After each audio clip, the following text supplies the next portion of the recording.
Welcome to One for the Road. I'm Devvy Kid and your commentator. One for the Road was developed and created to help the busy commuter and Americans who don't have access to the Internet find out what Congress and the media won't tell you. This segment is on the Constitutional Militia required by the Second Amendment. The Second Amendment reads, quote, "A well-regulated militia being necessary to the security of a free state, the right of the people to keep and bear arms shall not be infringed."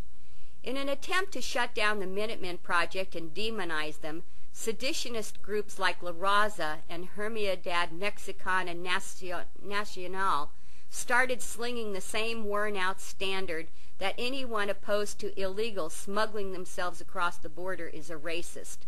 This carping by organizations who advocate the overthrow of our republic isn't playing well out in America, as this issue has come to the forefront of the Americans' landscape and exposed the wholesale importing of crime, disease, adverse economic impact, and you can bet your dime, terrorists.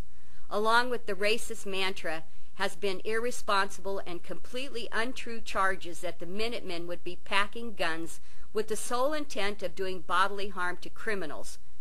Those are illegal aliens who sneak across the border regardless of country of origin.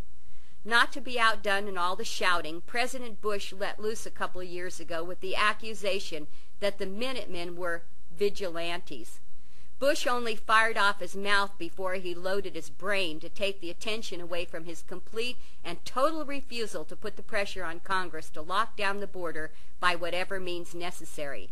Instead, he attacks these courageous men and women who are doing what they're required to do, protect against an invasion. The Minutemen are actually the true meaning of the Second Amendment. We're all well aware of the massive assault on our Second Amendment rights regarding our God-given right to own and bear arms. Richard Chilada, who's a gun owner and a friend of mine, has even raised the specter about our gun rights in the national ID. Quote, "In my opinion, the national ID is more about control, and when it comes and your guns are listed in the database, they will know exactly what you have.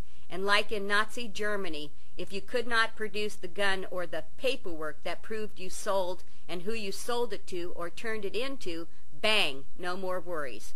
Currently, it is legal to build your own firearm. I really think, though, that the time is soon approaching that you will not be able to build your own. After the national ID goes into effect, everything will need to be registered," unquote. One of the chief goals of the globalists who are working feverishly to put the final crown on their one-world government is to completely disarm the American people.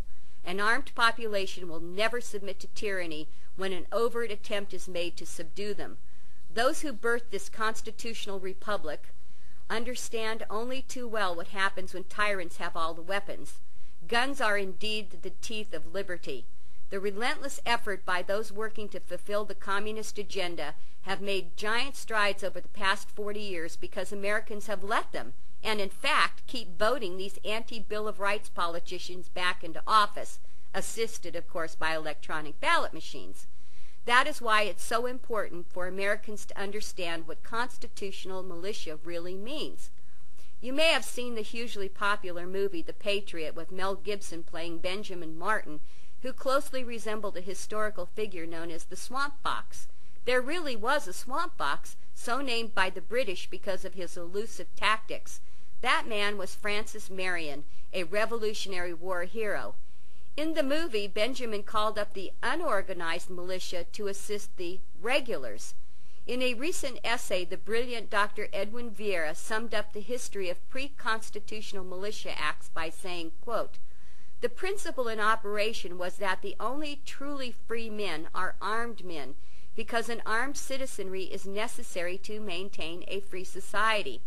As the Second Amendment came to summarize the idea, quote, a well-regulated militia being necessary to the security of a free state, the right of the people to keep and bear arms shall not be infringed," unquote. A free state is one with a well-regulated militia, and a well-regulated militia is one composed of all the people actually exercising their right to keep and bear arms, with no infringement by public officials. Arms in every citizen's personal possession are the precondition for freedom. Freedom, the hoped-for consequence of such possession if the militia do their part. And public officials can do nothing to interfere with such possession, being limited in their authority to ensure that, through and in the militia, everyone obtains and maintains private possession of firearms suitable for defending individual liberty and social order," unquote. Like the core group of individuals who birthed the Minutemen Project, Dr. Edwin Vieira has a plan and course of action to institute a constitutional program of homeland security based on the militia of the several states. I hope my fellow 80 million gun owners in this country will further research this plan. The drums of a coming mandatory draft increase all the time. Right now, the drums of war are beating for Iran. I encourage you to go to newswithviews.com, newswithviews.com, and on the left-hand side you'll see the list of contributing columnists. Dr. Edwin Vieira, click on it, and he writes about the constitutional militia and why it must be reconstituted under the control of the state legislatures, the way it was, the way it worked magnificently. If we're ever going to stop the constant assault on our Second Amendment rights and take responsibility for our own homeland security, things will just continue to deteriorate. Thank you and have a great day.